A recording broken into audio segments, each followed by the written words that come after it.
100%, लेकिन कुफर तो टूट गया। ये तो अल्लाह का करम। अगले मैचों में भी 100%, लेकिन कुफर तो टूट गया। ये तो अल्लाह का करम। अगले मैचों में भी 100%। नमस्ते सभी दर्शकों को और स्वागत करता हूं आज के इस कार्यक्रम में।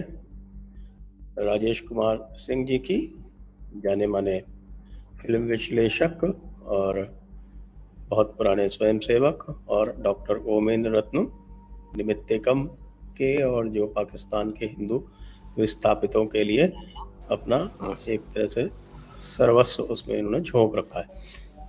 और आज जिस मुद्दे पर हम चर्चा करने जा रहे हैं वो मुझे लगता है कि एक सतत ज्वलनशील मुद्दा है, और उसके पीछे जो मानसिकता है वो वही है जो मैं बार बार कहता आया हूँ कि Pakistan is not a territory, it is not a territory, it is not a territory, it is an idea. और वो आइडिया जो है वो बाउंड्रीज के बियॉन्ड जाता है, वो सीमाओं के पार जाता है, वो सीमाओं का अतिक्रमण करके यहाँ भारत में जगह जगह उपस्थित है, जगह जगह उसकी मौजूदगी है। और एक बार फिर से पुनः दर्शकों के लिए, हालांकि मुझे लगता है कि ये ऐसा एक मुद्दा है जो लगभग सभी उससे परिचित हैं, लेकिन फिर भी मैं एक दो वीडियो यहाँ पर चला के दिखा देता हूँ। तो ऐसे वीडियो हैं जो व्हाट्सएप पर उपलब्ध हैं। हम यूट्यूब वाले वीडियो नहीं चला सकते हैं कॉपीराइट की समस्याओं के कारण, लेकिन जो एक दो व्हाट्सएप पे जो सर्कुलेट हो रहे हैं वो आपको दिखा देता हूँ, लगभग सभी ने देखा होगा। ये कश्मीर का स्किम्स मेडिकल कॉलेज।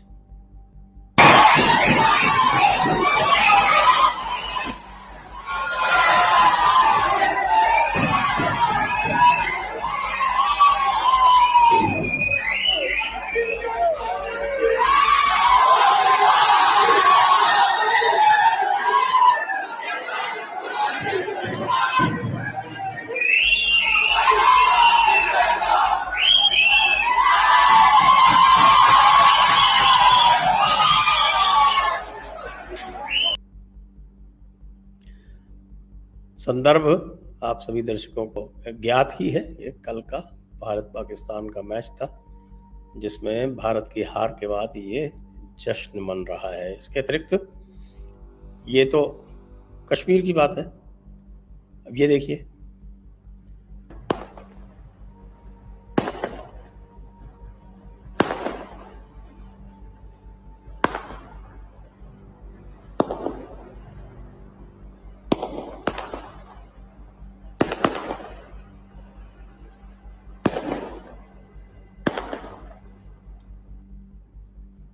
ये दिल्ली का सीमापुरी इलाका है।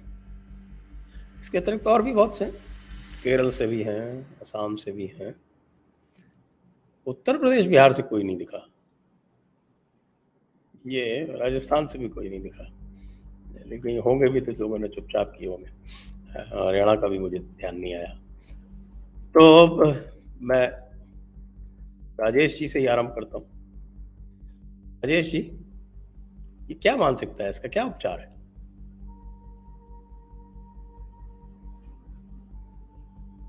जी, पुरानी मानसिकता है जो यहाँ छूट गई थी, पीछे रह गई है।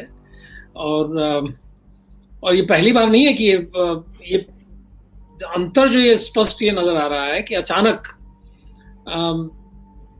ये चीज उभर के इस तरीके से खुल के सामने आने लगी है। लेकिन ये हमेशा होता रहा है। मुझे याद है कि 1-1.5 साल पहले, 2 साल पहले कोई क्रिकेट मैच हो रहा था हिंदुस्तान पाकिस्तान का, और मैंने देखना बंद कर दिया था उस समय। तो और रात को मैं सोया और फिर अचानक आधी रात के समय जो है पटाखे छूटने लगे। तो मैं कुछ देर जगने के बाद फिर मैं सो ही गया। मैंने पूछा नहीं, किसी से जानने की कोशिश नहीं की क्या हो रहा था। सुबह उठ के मैंने पूछा कि भाई क्या हुआ, हिंदुस्तान जीत गया। ये मुझे पता था कि हिंदुस्तान पाकिस्तान का क्रिकेट मैच हो रहा है। तो मैंने पूछा, हमारे एक दरबान थे, उनसे पूछा कि भाई क्या हुआ, क्यों ये पटाखे छूट रहे थे, हिंदुस्तान जीत गया क्या? तो उसने कहा कि नहीं, हिंदुस्तान नहीं जीत गया, पाकिस्तान जीत गया। तो जहां मैं रहता हूँ बंबई में, उसके ठीक अपोजिट एक पठानवाड़ी करके इलाका है, जो मुस्लिम बहुल क्षेत्र है, तो वहां से ये पटाखे छूट रहे थे। ये 2 साल पहले की बात है। मुझे काशी हिंदू विश्वविद्यालय के दिनों की याद है, जब हमारे मित्र, कई मुसलमान मित्र थे हमारे, तो जब भी कोई मैच होता था हिंदुस्तान पाकिस्तान का, तो वो आके चर्चा करना शुरू करते थे और बताया करते थे कितने बढ़िया हैं पाकिस्तानी खिलाड़ी। तो ये पुरानी कथा है, ये हमेशा से रही है। अचानक जो इस तरीके से जो ये बढ़ रही है और खुल के सामने आ रही है, ये बहुत सोचने वाली बात है। इसको बहुत गंभीर रूप से लेने की आवश्यकता है, क्योंकि ये जो हमारे यहाँ कहा जाता है कि अगर ऐसा मन बढ़ गया लोगों का, तो परिस्थितियां जो हैं वो आगे और बिगड़ेंगी, सुधरेंगी नहीं। और जो हमारा जो प्रशासन है इस समय, दिल्ली का जो प्रशासन है, ऐसा लग रहा है कि उसको लगता है कि मन बढ़ने देना चाहिए। अब जो भी उसके पीछे उनकी रणनीति हो मैं नहीं कह सकता, लेकिन मुझे इतना पता है कि अगर चिंगारी अगर कहीं कुछ जल रही है, उसको तुरंत उसको आप नहीं दबाएंगे तो वो आग बनेगी। एक योद्धा के तौर पर जब मैं सोचता हूँ तो मुझे लगता है कि ऐसी रणनीति काम नहीं आती है कभी भी। तो ये है, और इसकी दवा, बस ऐसी परिस्थितियां अभी निर्माण होने वाली हैं कि इसकी बस आखिरी ही दवा हो सकती है आमने सामने की जो भी लड़ाई और वो संघर्ष। क्योंकि आपने इसको जहां शुरुआत हुई थी वहां इसको रोका नहीं, तो ये बढ़ता ही जाएगा। और भी आपको तो ये अभी इसके वीडियो मिल रहे हैं जो कश्मीर के, और हमारे ख्याल से महाराष्ट्र और मुंबई में भी ऐसा हुआ होगा। लेकिन अभी मैंने एक और वीडियो देखा जिसमें सिखों का था, खालिस्तानियों का भी एक ग्रुप इसी तरह से सेलिब्रेट कर रहा है पाकिस्तान की विजय को। तो कुछ बड़ा अजीबोगरीब घट रहा है, और इसको बहुत गंभीरता से लेने की आवश्यकता है।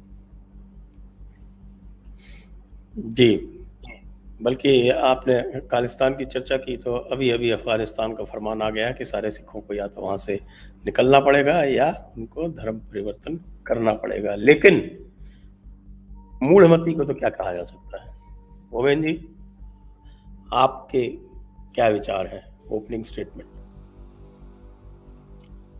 सर, हिंदू हेट्रेड इतनी डीपली इनग्रेन्ड है इस समाज के अंदर, और मदरसों के अंदर सतत यही पढ़ाया जा रहा है कि एक खिलाफत होगी जहां हम सब एक होंगे। यद्यपि प्रमाण उसके बिल्कुल विपरीत हैं। अभी सीरिया में 5 लाख शियाओं ने सुन्नियों ने शियाओं को मारा है, लेकिन हिंदुओं की जाति व्यवस्था जो है वो बहुत बड़ा शोषक है। नैरेटिव ये चलाया जा रहा है। और जो हिंदू घृणा है वो मैं तो धन्यवाद देता हूं। मैं राजेश जी से थोड़ा सा अपना भिन्न मत रखता हूं। इसको बिल्कुल नहीं दबाना चाहिए। जितना ये बोलेंगे उतना हम जैसे हिंदुओं का काम सरल होता जाएगा। आपके मेरे जैसे हिंदू तो गत 10 वर्षों से भौंक रहे हैं, जागे क्या हिंदू? जब वो इस्लामिक स्टेट की वो भौंकना मत बोलिए, गुर्राना बोलिए, दाड़ना बोलिए, ये भौंकना शब्द नहीं उचित। मतलब मेरे कहने का मतलब कि आई एम सॉरी अगर वो आपकी सेंसिबिलिटीज हर्ट हुई हो कि हम बोले चले जा रहे हैं। हम तो किस चौराहे से नहीं बोल रहे सर, हम किस सोशल मीडिया के प्लेटफॉर्म से हम नहीं रो रहे कि इनके साथ सह अस्तित्व एक असंभवता है। एक समाज जब इतनी घृणा पर उसको बड़ा किया जाए। अभी मनोहरपुर में कल एक शांति दूत ने अपने 4 मित्रों के साथ अपनी विक्षिप्त सगी बहन, मां जाई बहन के साथ बलात्कार करके उसकी हत्या करी है। ये हमारी बहन बेटियों को छोड़ेंगे? यानी आप उसका एक क्रिटिकल एनालिसिस तो करेंगे ना कि जब समाज में क्या चल रहा है। आप उसके आलोचनात्मक विश्लेषण से क्यों घबरा रहे हैं? हमारे पुरखे 1400 साल तक इनसे लड़ते आए, तो उनका क्या भेजा खराब था? क्या हम डिसोन कर दें उस संघर्ष को? तो उसी की परिणति है उसके अंदर, जैसा आपने बिल्कुल बढ़िया आर्टिकुलेट किया उसको, कि Pakistan is not a territory, it is an idea. The idea is pan Islamism. हालांकि यद्यपि उस पैन इस्लामिज्म का ये करेंगे क्या इनको खुद नहीं पता। ये एक ऐसा बैक्टीरिया की तरह है, जैसे जो बैक्टीरिया होता है अंतिम जब मनुष्य 80 साल का हो गया और उसे मल्टीपल ऑर्गन फेलियर की तरफ जाके इन्फेक्शन से डेथ होती है, तो जब वो मनुष्य मर जाता है तो वो बैक्टीरिया भी मर जाते हैं। वो थोड़ी जीवित रह सकते हैं। जो उनका होस्ट बॉडी चली गई तो वो बैक्टीरिया भी गया।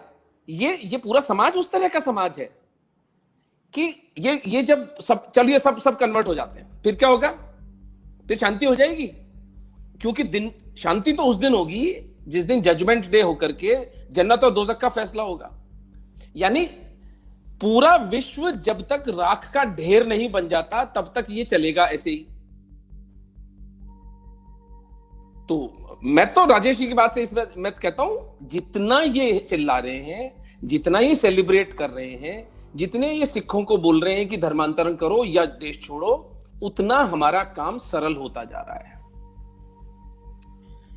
आपका काम तो सरल होता जा रहा है, लेकिन वो काम क्या है इसको तो डिफाइन करना पड़ेगा ना। कि ऐसे ही आप जो है इसको माने कि हाँ सरल हो गया, लेकिन वो अंततः जो कार्य है जिसका बीड़ा उठाना है, वो कार्य तो परिभाषित करें। स्टार्टिंग विथ आर्थिक बहिष्कार के साथ हम स्टार्ट करें कि जो समाज अपने आय का एक हिस्सा हिंदुओं की हत्या के लिए और उनके आर्थिक शोषण के लिए हलाल इकोनॉमी के द्वारा रख रहा है, उसको हम कम से कम फंडिंग ना करें। पूरा का पूरी एक कैंपेन चलनी चाहिए हलाल इकोनॉमी के विरोध में। वो एक शोषित करने वाली व्यवस्था है, अनअकाउंटेड मनी है, उसके ऊपर कई मल्टीपल अटैक्स होने चाहिए। हलाल इकोनॉमी के ऊपर जब हम टोटल इकोनॉमिक बॉयकॉट करते हैं, ultimately the end game for Hindus is total physical separation, क्योंकि पागल कुत्तों के साथ रहा नहीं जा सकता। सीधी सी बात है। आपको आपके विचार, आपका समाज, आपकी जो थियोलॉजी है वो आपको मुबारक, हमारी दकियानूसी थियोलॉजी हमें मुबारक। देखा जाएगा 10-20 साल बाद वी विल एक्सचेंज नोट्स, कौन सा समाज कहां पहुंचता है।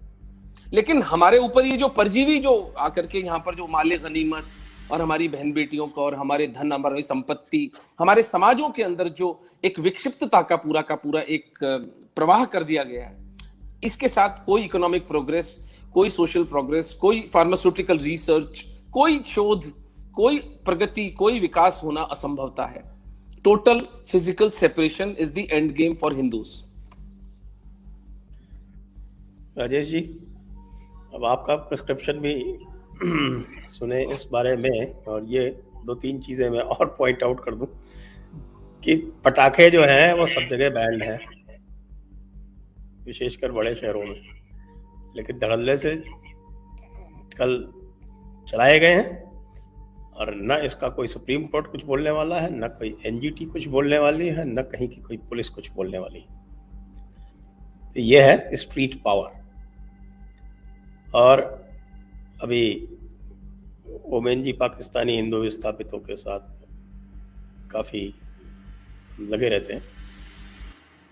अभी मैं देख रहा था एक रिपोर्ट ऑफ इंडिया की, एक रिपोर्ट थी कि पाकिस्तान के हिंदू कह रहे हैं कि अच्छा हुआ पाकिस्तान जीत गया, ये तो जब भारत जीतता है तो हमारी लड़कियां उठा ली जाती।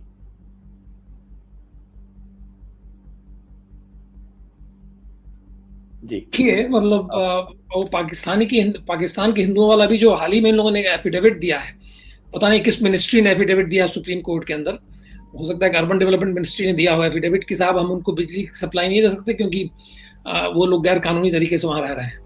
इतने साल से सारे हिंदू एक्टिविस्ट वहां लगे हुए हैं और सब कुछ है, इसके बावजूद भी एक मिनिस्टर की वजह से, अब उस मिनिस्ट्री के बाबू की वजह से वो हुआ कि उन्होंने कहा कि साहब हम इनको बिजली पानी हम कनेक्शन नहीं दे सकते हिंदुओं को। अब वो जैसे सीए का तो पूरी तरह सीए का तो मजाक हो चुका है। आपने कानून लगा दिया, सीए लगाने के बाद उसको बिठा दिया वहां पे, ठप कर दिया उसको, उसमें फिर आगे कुछ हुआ नहीं क्योंकि 2-4 जगह आंदोलन शुरू हो गए, उन आंदोलनों को आपने दबाया नहीं। और आपके मिनिस्टर जाके आपका जो एजी जो जाके दे देता है सुप्रीम कोर्ट में, हाई कोर्ट में, हर जगह जो एफिडेविट दे देता है, इस तरह के एफिडेविट दे देता है, तो आपकी संवेदना कहाँ है? तो हिंदुओं के प्रति कोई संवेदना नहीं है, हिंदू त्योहारों के प्रति कोई संवेदना नहीं है, और ये यहाँ बम फोड़े, कुछ भी करें, इतने संवेदनशील हो जाते हैं लोग। और अब तो हम लोग तो सिखों को अपना ही हिस्सा मान के चलते हैं ना, और भी मान के मैं चलता हूं उनको अपना हिस्सा। लेकिन आपने तो खुद ही ऐसा सेपरेशन कर दिया, दिखा दिया कि साहब मुसलमानों की कोई समस्या होगी उसके प्रति हम संवेदनशील हैं, सिखों की समस्या के प्रति भी संवेदनशील हैं, हिंदुओं की समस्या के प्रति हमारी संवेदना मर जाती है, हमारे एडमिनिस्ट्रेशन की संवेदना मर जाती है, हमारे नेतृत्व की संवेदना बढ़ जाती है। बड़ा विचित्र है। अब ये जो विचित्र हो रहा है, इसका कैसे इसका क्या इसको कैसे ठीक किया जाए, उसका क्या समाधान हो, ये सोचने की आवश्यकता है। बड़ा विचित्र, मतलब कि आप देखिए, उसमें भी उन्होंने घालमेल हमेशा करते रहते हैं। सीएए में भी उन्होंने जानबूझ के जोड़ा था ये सब। उन्होंने जानबूझ के क्रिश्चियंस को उसमें जोड़ा था कि चलो कम से कम वहां शोर शराबा नहीं होगा, लोग चुप चुप लगा के बैठ जाएंगे, लोग कहेंगे कि चलो हमारे पास एक आर्गुमेंट रहेगा कि देखिए हमने केवल हिंदुओं के लिए नहीं किया है। यह आर्गुमेंट लेके आप वैसे ही आप डिफेंसिव थे शुरू में ही। अब जब वो सड़क पर उतर रहा है फिर भी आप कुछ करने के लिए तैयार नहीं है। तो आप कोई भी कानून बना रहे हैं, अब इस देख लीजिए कि जब से ये 2019 की इतनी बड़ी बहुमत के साथ आई सरकार है, जितने भी कानून उन्होंने बनाए, धारा 370 की भी जो इन्होंने हालत की हुई है, आप सब लोग देखते हैं, रात दिन आप लोग उसके बारे में चर्चा करते रहते हैं, वो सारे कानून ठप पड़े हैं। 2014 में तो ये जो कानून उन्होंने बनाया वो सर्वसम्मति से सारे कानून इन्होंने बनाए थे 2014 में, लेकिन 2019 में 303 और 352 का बहुमत लेने के बाद भी जो कानून बना रहे हैं वो सब ठप हो जा रहे हैं, ठंडे बस्ते में चले जा रहे हैं। और कानून ठंडे बस्ते में चले गए, फिर भी आंदोलन चल रहे हैं और उन आंदोलनों के ऊपर कुछ नहीं किया जा रहा है। तो उसमें होता यह है कि ये एनकरेज हो रहे हैं, आप इनको एम्बोल्डन कर रहे हैं। आपने अपनी दिखा दिया है कि डोमेस्टिक इश्यूज के अंदर जो है आप बकरी बन के बैठे रहेंगे, और इसकी वजह से एडमिनिस्ट्रेशन का कोई भय इनके मन के अंदर नहीं है। जो भय शुरू में मोदी जी के आने की वजह से हुआ था कि अरे गुजरात में ये हो गया वो हो गया, वो भय भी अब धीरे धीरे खत्म हो रहा है। जुडिशरी के अंदर तो कोई भय ही नहीं है इस सरकार का और पार्लियामेंट्री मेजोरिटी का।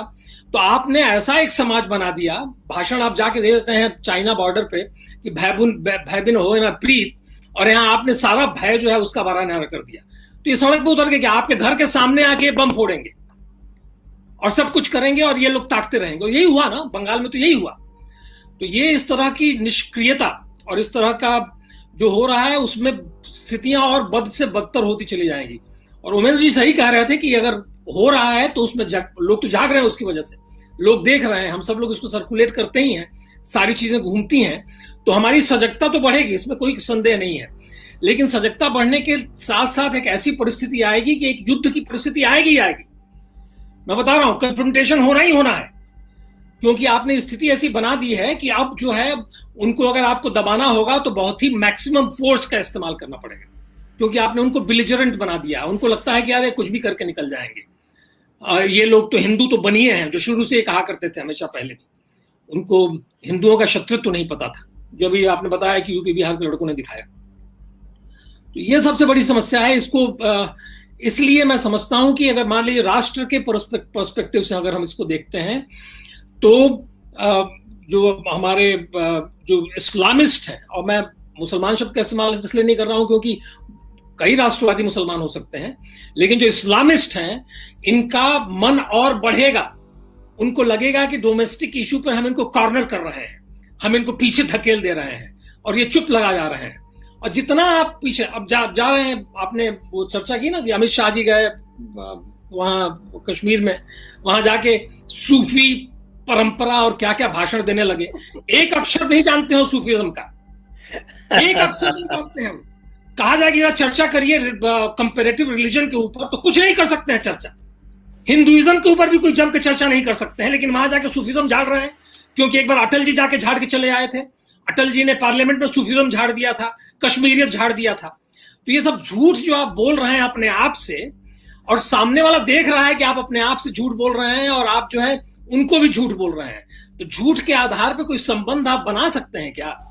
तो यथार्थ के धरातल पे आके सोचिए।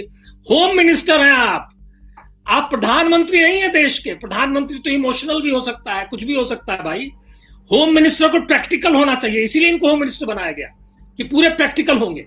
और वहां जाके जो है कश्मीरियत और सूफीज्म और उसके ऊपर भाषण दे रहे हैं बिना जाने बुझे समझे। तो थोड़ा सा एक बड़ा क्लियर कट, एक डेफिनेट पॉइंट ऑफ व्यू लेके और एक डेफिनेट स्ट्रेटजी लेके चलना पड़ेगा।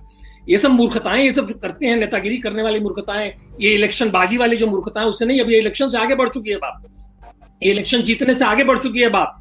अब ये सिविलाइजेशनल लड़ाई जीतने की बात आ गई है यहाँ पे। वो कैसे जीतेंगे उसके बारे में इनको सोचना पड़ेगा, उसके लिए रणनीति बनानी पड़ेगी। ओवेन जी, यद्यपि आपकी बात सजगता वाली तक तो ठीक है, लेकिन वो बात जो है, वो परिप्रेक्ष्य उसका जो है वो हमारा समाज है। और समाज से राज्य को अलग करके देखना होता है और देखना पड़ेगा। आप ये देखिए, तीन घटनाएं मैं पुनः आपके सामने रखता हूँ। शेख रशीद जो होम मिनिस्टर है पाकिस्तान का, वो कहता है ये इस्लाम की जीत है। एक पाकिस्तानी प्रेजेंटर वहां दुबई में खड़ा होकर पाकिस्तानी से बात करता है और वो कहता है कि कुफ्र तो टूट गया, कुफ्र तो टूट गया, ये बोल रहा है वो आईसीसी के प्लेटफॉर्म पे। और हमारे लोग जो हैं वो they are giving the knee, और नी देते देते पता चला कि वो चारों घुटनों पे, चारों पैरों पे, चारों हाथों पैरों पे आ गए। वो बात अलग है, खेल में कुछ भी हो सकता है। और महबूबा मुफ्ती बोल रही है कि अगर वो सेलिब्रेट कर रहे हैं तो उसमें क्या बुराई है।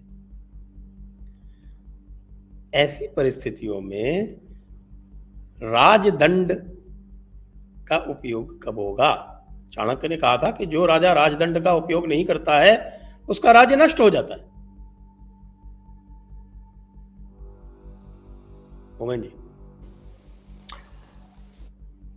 सर मतलब it's as good a question for you as for me, लेकिन मैं एक let me be the devil's advocate here.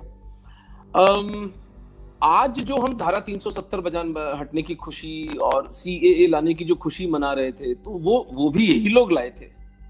और मुझे वो दिन याद है, मुझे वो डिस्कशंस, घंटों दिल्ली में जाकर हम लोग जो ब्रेनस्टॉर्मिंग करते थे, जो विचारों का मंथन होता था, तब जाके हम लोगों ने डेटा, स्टैटिस्टिक्स सारा का सारा रखा। यही लोग थे। मैंने तो उस पर पूरी किताब लिख दी सर। आपने पुस्तक लिख दी है पूरी। तो मेरा निवेदन ये है कि यही लोग थे जिन्होंने इतना साहसी कदम उठाया। फिर भाई क्या हुआ यार, सडनली ऐसा क्या घट गया कि आपने तो सारे हथियार ही डाल दिए।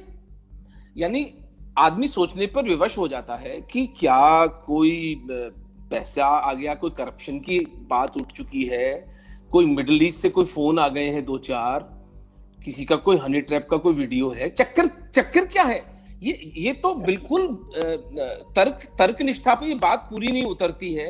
क्योंकि हम जो आज बात कर पा रहे हैं, हम जो आज अपनी मांगे रख रहे हैं, उसका अवसर भी इन्हीं लोगों ने हमें दिया था। अब हम उसको लॉजिकल एंड तक ले जाने की बात करते हैं तो वो बिल्कुल गायब है वहां से।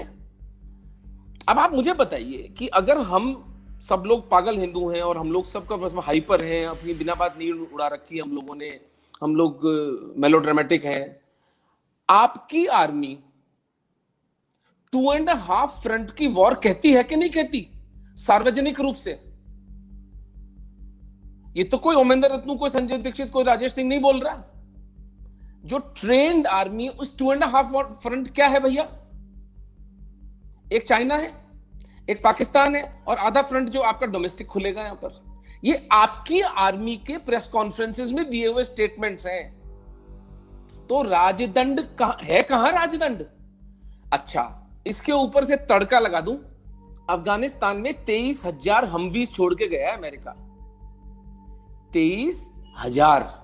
एक हमवी में 10 तालिबानी बैठ के 2,30,000 किसी भी दिन ऊपर से कश्मीर को टारगेट कर सकते हैं। तो ये 2.5 की जगह 2.25 फ्रंट का वॉर हो गया। हम हिंदू समाज की तैयारी है, क्योंकि हिंदू समाज के नेता तो कह रहे हैं कि हिंदू मुस्लिम कॉन्फ्लिक्ट के लिए ब्रिटिशर्स जिम्मेदार थे। मैंने एक चाय पीने वाले बंदे से पूछा, मैंने कहा बेटा अगर तेरे को ये कहा जाए कि इस देश के अंदर जो हिंदू मुसलमानों का संघर्ष है उसके लिए अंग्रेज जिम्मेदार है, चाय बनाने वाला अनपढ़ बोलता कि सर फिर महाराणा प्रताप कौन थे? वो क्या ब्रिटिश एजेंट थे क्या? महाराणा सांगा, पृथ्वीराज चौहान, ललितादित्य मुक्तापिता, बापा रावल, महाराणा संग्राम सिंह, ये कौन थे? यानी आप धुर वामपंथी नैरेटिव को एक सार्वजनिक प्लेटफॉर्म से चला रहे हो। 1,000-1,500 लोगों को मेहनत कर करके, संजय दीक्षित सर, हम जैसे लोग मेहनत कर करके जगाते हैं, आप उनको मीठी नींद की गोली देके फिर सुला देते हो। राजदंड तो बाद में आएगा, पहले अपनी प्रज्ञा को तो परिभाषित करिए सर। आप प्रज्ञावान हैं, आपको शत्रु बोध है, तब जाकर के आप राजदंड की बात करेंगे ना। आप अगर सूफीज्म का झुंझुना बजाएंगे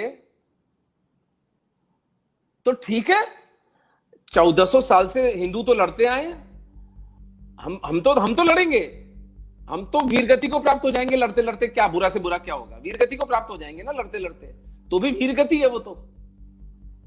लेकिन समर्पण नहीं होगा सर।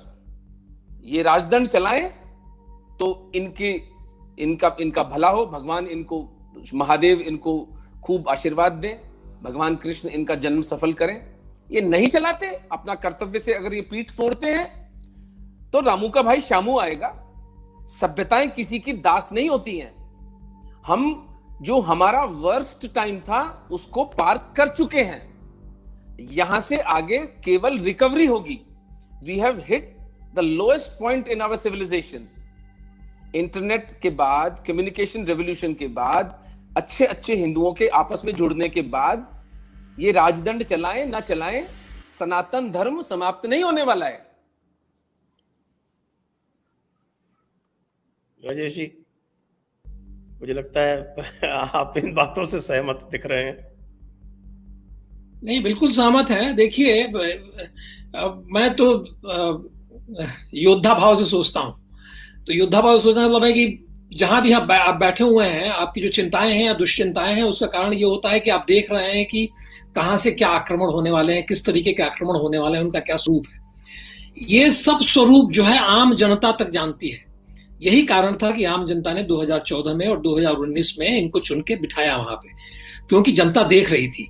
और आम जनता, मैं उसकी बात नहीं कर रहा हूँ जो लुथरन जोन में रहने वाली जनता की बात नहीं कर रहा हूँ, मैं कह रहा हूँ झुग्गी झोपड़ियों में रहने वाली जनता, वो ज्यादा बेहतर जानती है उसको। जैसा कह रहे थे ओमेन जी कि वो ज्यादा उसको शत्रुबोध है, उसको पता है कि क्या हो रहा है। इस जनता ने इस आधार पे वोट दिया क्योंकि वो देख रही थी कि इस्लामिस्ट और जिहादियों के दिमाग में क्या चल रहा है।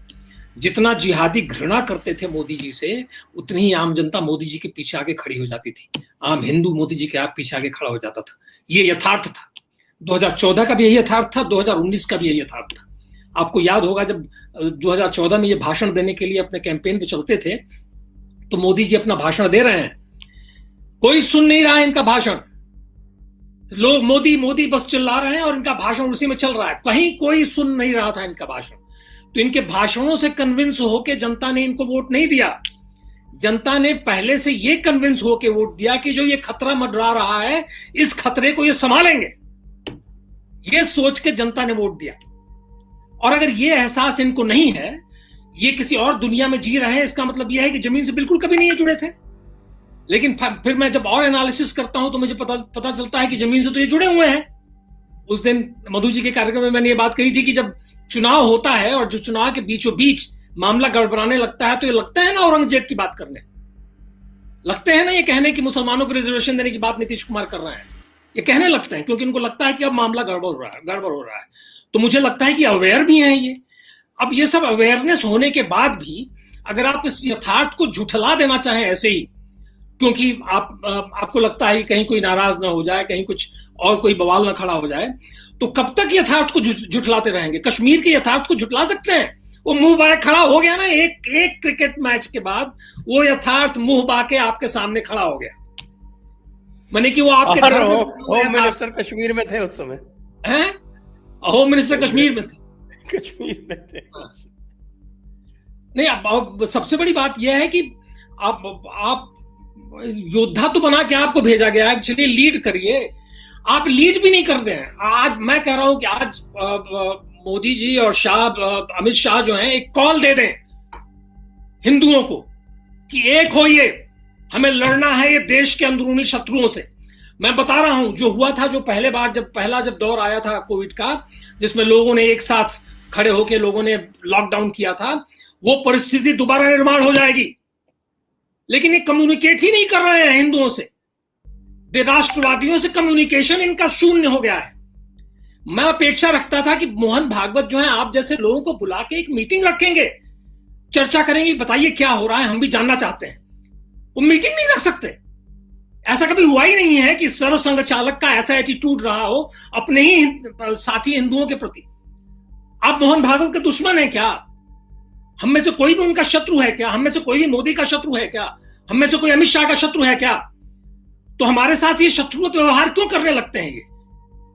और मैं तो स्वयंसेवक हूं, मैं तो जानता हूं कि कई बार वो गलत हो सकते हैं, तो उसमें जो एक अच्छा नेतृत्व होता है वो सुनता है कि ठीक है मैं गलत हो सकता हूं, हम सुने, लोगों की राय लें, देखें क्या होता है। कम से कम ये तो कर सकते थे। तो ये सब करेंगे और हिंदुओं को के साथ कम्युनिकेट करना शुरू करेंगे तो ये सारी लड़ाई लड़ी जा सकती है। नहीं कम्युनिकेट करेंगे तो ये लड़ाई लड़ना बहुत मुश्किल है, बहुत कठिन है। और इसीलिए मैं बार बार कह रहा हूं कि संजय जी, अभी चुनाव से आगे की बात हो गई है। चुनाव जीतते रहेंगे और अपनी पीठ थपथपाते रहेंगे, आप यहां वहां स्टेट गवर्नमेंट में यहां वहां, उससे नहीं होने वाला। ये सिविलाइजेशनल लड़ाई स्पष्ट रूप से हो गई है। जब आपके सामने खड़ा होके आपके ही इंस्टीट्यूट में आप ही के पैसे से पढ़ने वाला पलने वाला व्यक्ति जो है खड़ा होके पाकिस्तान जिंदाबाद का नारा लगा रहा है, आपको गालियां दे रहा है, इसके बाद से और जानने को क्या रह गया है?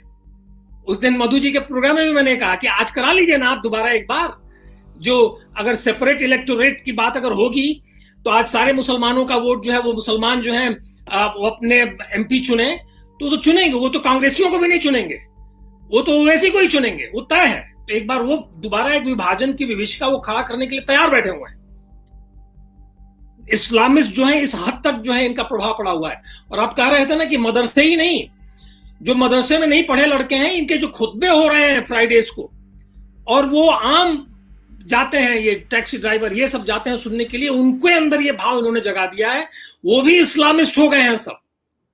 जिहादी मानसिकता वहां भी फैल रही है।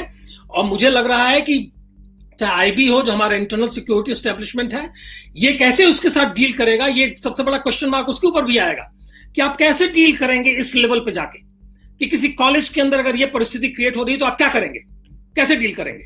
ये बहुत बड़ा एडमिनिस्ट्रेटिव प्रॉब्लम खड़ा होने वाला है, कैसे डील करेंगे इसके साथ? तो बड़े बड़े इशू खड़े हो रहे हैं। ये छोटी सी घटना नहीं है जो इसके ये लोग बार बार करते थे और इस तरह से उभर के कर रहे हैं। वो ये छोटी घटना नहीं है, इसके कई उसके डिमेंशंस हैं। उसका एडमिनिस्ट्रेटिव डिमेंशन है, इंटरनल सिक्योरिटी डिमेंशन है, सारे डिमेंशन है। और एक्सटर्नल सिक्योरिटी के डिमेंशन तो अब आप बात कर रहे हैं तो जी अभी की वो 2.5 फ्रंट वॉर और उसकी बात हो रही है, अभी तो 3.5 फ्रंट वॉर होने की बात शुरू हो जाएगी आने वाले दिनों में। तो ये सारी चीजें वो तो है, लेकिन इंटरनल सिक्योरिटी के जो डिमेंशंस हैं वो बहुत ही खतरनाक है। और उसमें अगर हिंदू अपने आप सन्नद्ध है, सजग है, तो बच जाएंगे कुछ हद तक। लेकिन अगर नहीं सन्नद्ध और सजग, लेकिन है सन्नद्ध, आप तो आते रहते हैं क्लब हाउस में ओमन जी, और आपने देखा है कि कितनी जागरूकता बढ़ी हुई है। तो सब लोग हैं, इंटेलेक्चुअली भी सन्नद्ध और सजग हो गए हैं और जमीन के स्तर पर भी काम करने के लिए हो गए हैं। इसलिए मैं कह रहा हूं कि आप लोग एक कॉल दीजिए, घेर लेंगे पूरी दिल्ली को हिंदू और ये कांप जाएंगे। ये जो मिसकम्युनिकेशन हो रहा है, कभी सूफिज्म चलने लग रहा है, कभी कभी डीएनए की बात होने लग रही है, एक झटके में बंद हो जाएगा। संघ का सारा प्रचार प्रसार जो होता है उसका आधार केवल हिंदू एकता रहती है। अगर हिंदू नहीं इनके साथ खड़े होते हैं तो इनका भी विस्तार कभी नहीं होने वाला है। तो हिंदू एकता जो मेन कारण है, जिसके कारण ही देश के अंदर विकास भी हो सकता है। गुजरात का विकास कैसे हुआ? 2002 के बाद जो है जो परिस्थितियां बनी उसमें गुजरात का विकास हुआ, नहीं तो वहां भी दंगे ही चलते रहते, वहां भी कोई विकास नहीं होने वाला था। तो हिंदू एकता ने वहां विकास की आधारशिला तैयार की। उस दिन कोई कह रहा था कि मान लीजिए आप सब कुछ खड़ा कर दें, सारा इंफ्रास्ट्रक्चर खड़ा कर दें। अरे ये कह रहे थे अपने साई दीपक, अपना एक जो उनका लेक्चर था कि सारा इंफ्रास्ट्रक्चर खड़ा कर दिया आपने साहब, बहुत बढ़िया रोड बन गई, बढ़िया शहर बन गए, पानी पहुंच गया, बिजली पहुंच गई, सब कुछ पहुंच गया और एक झटके में सब ध्वस्त हो जाएगा। कितना बड़ा इंफ्रास्ट्रक्चर था लेबनान में और कितना बड़ा सब दुनिया भर का सारी जगह रहा और सब ध्वस्त हो गया, सीरिया में, और सब ध्वस्त हो गया, सब मटिया मेट हो गया। तो ये परिस्थिति है और इस चीज को, इस यथार्थ को कोई भी झुठलाएगा वो अपने समाज के साथ एक तरीके से द्रोह करेगा, राष्ट्र के साथ द्रोह करेगा। और नेतृत्व तो इस यथार्थ को झुठला के चलेगा तो ये एक भयंकर पाप होगा। वो यथार्थ को स्वीकार करिए, फिर अपनी स्ट्रेटेजी तैयार करिए, फिर उनसे भी बात करिए कि ये है यथार्थ और तुम बेवकूफ नहीं है, हम जानते हैं तुम्हारा खेल क्या है और ये अब मेरा खेल है और आओ अब निपटो। फिर देखिएगा क्या होगा। जो महाराजा रणजीत सिंह के समय में हुआ वो होगा। ये प्रेम से रहेंगे हमारे साथ, बहुत शांति से रहेंगे, जो बंगाल में, जो महाराष्ट्र में 92 और 93 के बाद हुआ, शांति अभी तक बनी हुई है ना, शांति से रहेंगे, ये शांति से रहेंगे गुजरात में जैसे भी रह रहे हैं वहां। एक बार इनको हिंदू एकता का भय इनके मन में समाता है, ये ठीक हो जाते हैं। अगर वो हिंदू एकता का भय इनके अंदर नहीं रहेगा तो ये कभी ठीक नहीं होने वाले। और ये भय जा चुका है इस समय, क्योंकि इनको लग गया है कि ये कमजोर नेतृत्व है, डोमेस्टिक इश्यूज पे जो है ये पीछे हट जाते हैं, पीठ इनकी दीवार से लग जाती है। ये समस्या और ये सब कुछ बड़े बड़े इशू खड़े होने वाले हैं, बड़े बड़े डिमेंशन है इसके। हमारे ख्याल से जो हमारे अजित डोभाल हैं, इन सारे लोगों को एनालाइज करना चाहिए। बहुत छोटी मोटी घटना नहीं है जो अभी हुई है, क्योंकि इस तरह से उफान में आके कभी नहीं हुआ है पहले। कभी कभी इक्का दुक्का होता था, लेकिन इस तरह से नहीं हुआ है। जिस तरीके से बोल्डली और प्रेजेंटली ये काम किया गया है, चाहे वो पंजाब की यूनिवर्सिटी में हुआ हो, चाहे वो गुजरात में, चाहे वो कश्मीर में हुआ हो, या कश्मीर से बाहर भी जहां भी हुआ हो, तो ये बहुत खतरनाक परिस्थिति है और हम सब लोगों को इसके प्रति सजग रहने की आवश्यकता है। और इसमें एक और विशेष जो मैं कहूँ छौंक, आप ये देखिए कि ये सारा कुछ हुआ, और यदि आप देखें नैरेटिव कैसे चल रहा है, तो नैरेटिव ये चल रहा है, जो आपने देखा होगा नैरेटिव, और नैरेटिव ये चल रहा है कि साहब कि देखिए मोहम्मद शमी को टारगेट किया जा रहा है, और जैसे महबूबा का मैंने एग्जाम्पल दिया, उस तरह के वो जो सारे के सारे लेफ्ट और लिबरल वो सब इकट्ठे होके। और डॉक्टर साहब, बीजेपी आईटी सेल के बारे में क्या कहें? उनका काम हम लोग करते हैं और वो बाद में हम ही को टारगेट करते हैं। हमें टारगेट करते हैं। अब क्या कहें सर, ये तो एक बहुत अजीब विभ्रम की स्थिति है। एक फिलोसॉफिकल बात है जो कि पूरे 1400 वर्षों में हिंदू मुस्लिम कॉन्फ्लिक्ट जो इस उपमहाद्वीप में हुआ उसके अंदर सिद्ध होती है।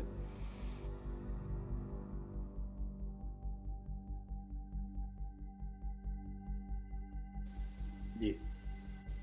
Appeasement breeds contempt. तुष्टीकरण केवल घृणा को जन्म देता है। महाराणा प्रताप के एक सौतेले भाई थे सगर, जिनको जहांगीर ने राजा बना दिया था चित्तौड़ का, टू बिलिटल प्रताप। प्रताप के पास पूरा मेवाड़ था चित्तौड़ के अतिरिक्त। अब मेवाड़ की महिमाशाली गौरवशाली जनता ने कभी सगर को अपना राजा स्वीकार नहीं किया और 6-7 साल तक वो अपमानित भटकता रहा चित्तौड़ के किले में। अंततोगत्वा उसने जहांगीर के कोर्ट में जाके अपना गला काट के वहां पर अपनी स्वयं की आत्महत्या की।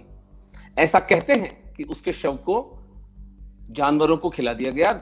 जहांगीर ने उसके शव की तरफ देखा भी नहीं। इसके विपरीत चित्तौड़ के तीसरे साके के समय जब ईसरदास चौहान और भीम सिंह नहीं दूसरे डोडिया थे, वो उतरते हैं ऊपर से अकबर से वार्ता करने के लिए संधि की कि आप किले का घेरा उठा दीजिए, हम आपको राजा मानते हैं। तब अकबर बोला नहीं, जब तक उदय सिंह आकर के मेरे से राजा नहीं मानता तब तक आपके कहने से मैं नहीं मानूंगा।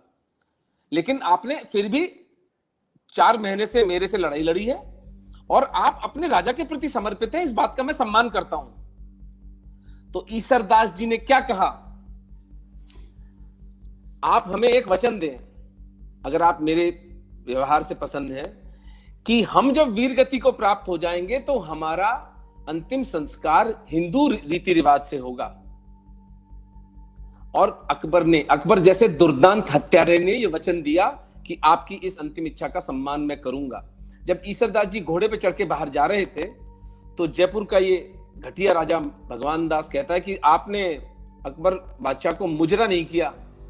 तो ईसरदास जी बोले, चित्तौड़ की लड़ाई में मुजरा करूंगा तेरे बादशाह को, वो मेरा बादशाह नहीं है, तेरा बादशाह है।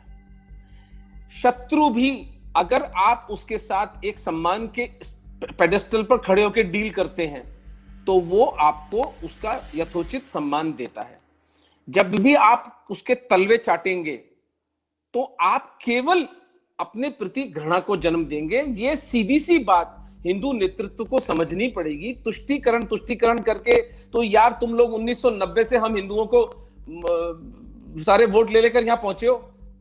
सूडो सेक्युलरिज्म तुष्टीकरण नहीं चलने देंगे। आज आपको लज्जा नहीं आती है? आप वहां पर 10 हिंदुओं की हत्या हो गई बांग्लादेश में, 6 हिंदुओं की हत्या हो गई कश्मीर में, 3 हिंदू बच्चियां प्रतिदिन पाकिस्तान में उठाई जा रही हैं। आप सीएए के पीछे लल्लो चप्पो करते रहते हैं, आपको लज्जा नहीं आती है? अगर आपसे नहीं चल रहा है तो आप त्याग पत्र दे दें, जो हमारे भाग्य में होगा हम कर लेंगे। छोड़ो यार, ये तमाशा बंद करो भाई। हमारे यहां पे एक मर्सी डेथ होती है मेडिकल फ्रेटर्निटी में। यदि एक रोग उपचार के बियॉन्ड चला जाता है तो यार रोगी को कम से कम उसके कष्ट से तो मुक्त करो। हम फिर पुनर्जन्म ले लेंगे भाई, हम तो वापस आ जाएंगे हिंदू, हमारा टाइम साइक्लिकल है। लेकिन ये अपमान नहीं चल सकता। और हिंदू लाशों के ऊपर, हिंदू बच्चियों की इज्जत के ऊपर बैठ के ये लोग सौदेबाजी नहीं कर सकते। ये महापाप है। इनको हमारी श्रद्धा की कैपिटल का सम्मान करना पड़ेगा। नहीं करेंगे तो फिर अस्तित्व है, अस्तित्व अपना मार्ग खुद ढूंढता है। हम हिंदू भी इतने अनाथ तो नहीं है, अपना मार्ग ढूंढेंगे।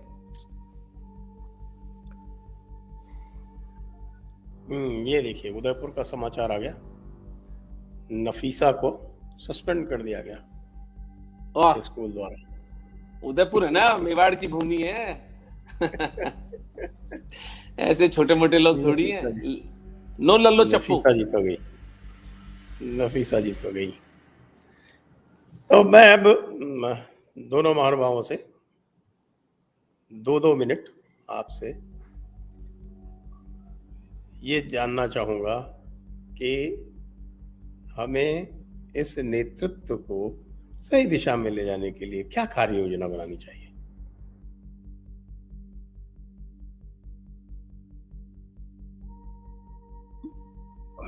मैं बोलूं? जी हाँ, आप पहले। आप मैंने तो एक कार्य योजना बहुत पहले एक बनाई थी, उसको सब सर्कुलेट करता रहता हूँ, लेकिन हो नहीं रहा है वो।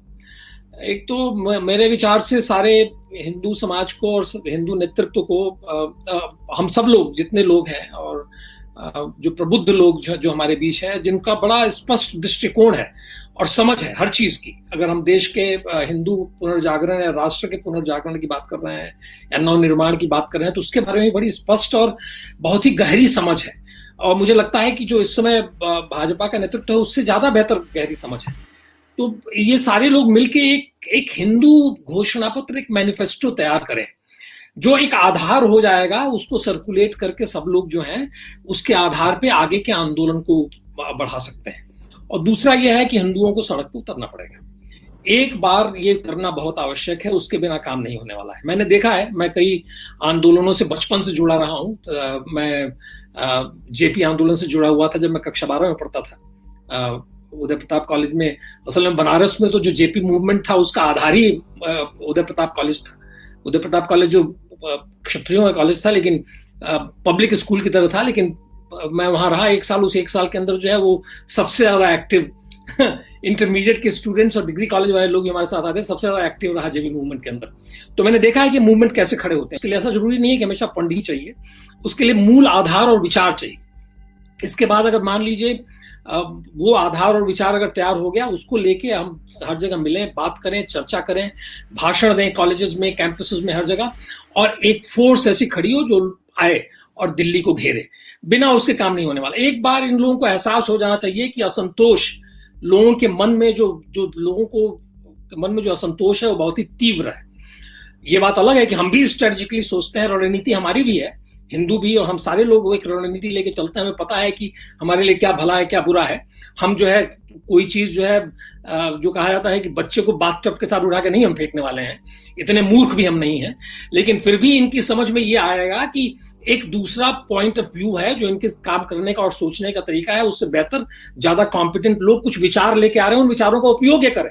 हम उनकी जगह तो नहीं लेना चाहते ना, हम तो ये कह रहे हैं कि इन विचारों का उपयोग करिए, आगे बढ़िए, हम आपके साथ खड़े हैं। यहां मैंने देखा, आप देख लीजिए कि कभी भी डिफेंड करना होता है बीजेपी को, ये बीजेपी के आईटी सेल वाले नहीं डिफेंड कर पाते। उनको डिफेंड करने के लिए आप लोगों को आना पड़ता है। उनको डिफेंड करने के लिए नूपुर शर्मा आती हैं, उनको डिफेंड करने के लिए ओपन इंडिया आता है, उनको डिफेंड करने के लिए स्वराज्य आती है। वो सारे लोग डिफेंड करते हैं, बड़ा इफेक्टिवली डिफेंड करते हैं। डिफेंड कौन करता है?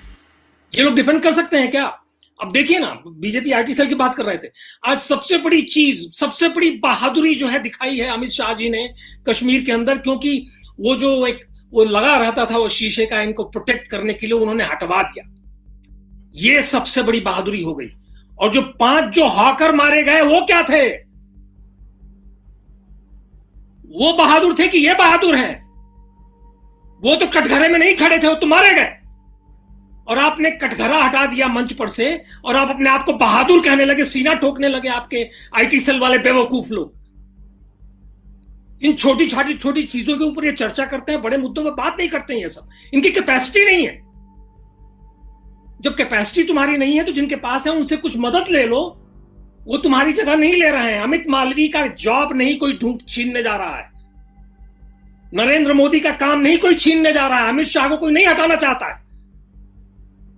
हम तो रो रहे हैं, गा रहे हैं, चिल्ला रहे हैं और शोर मचा रहे हैं इसलिए कि आप जग जाओ, आप यथार्थ को समझो। और यथार्थ जो ये है कि लड़ाई लड़नी पड़ेगी हर स्तर पे, गांव गांव में, शहर शहर में लड़ाई लड़नी पड़ेगी। स्पष्ट हो गया ना, कॉलेज में, कॉलेज के कैंपसेस में लड़ाई लड़नी पड़ेगी।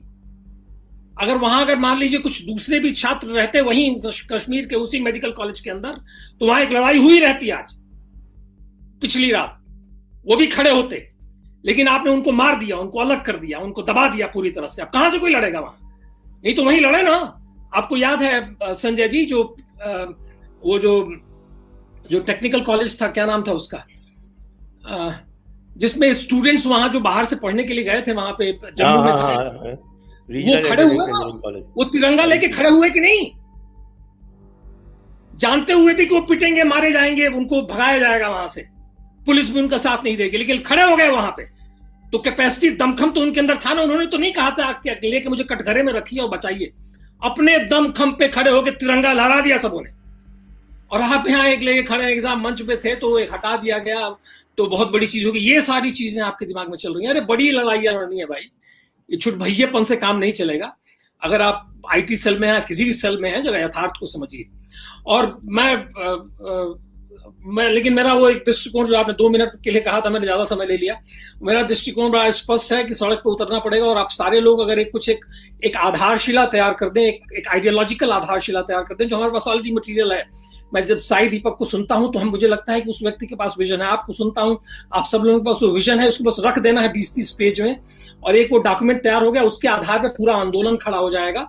और हर दृष्टि से ओमन जी जैसे बोलते हैं फंड के हिसाब से, वो सारी चीजें भी हो जाएंगी। लेकिन एक बेसिक आधार डॉक्यूमेंट एक रहना चाहिए जिसको लेके हम ये संघर्ष कर सकें। ओमन जी 2 मिनट आप। सर, मेरा तो जो कोर कॉम्पिटेंस है वो मैं पूर्णतः राजेश सर की बात से सहमत हूँ। उसमें कोई दो मत हो ही नहीं सकते कि हमें सड़क पर उतरना पड़ेगा।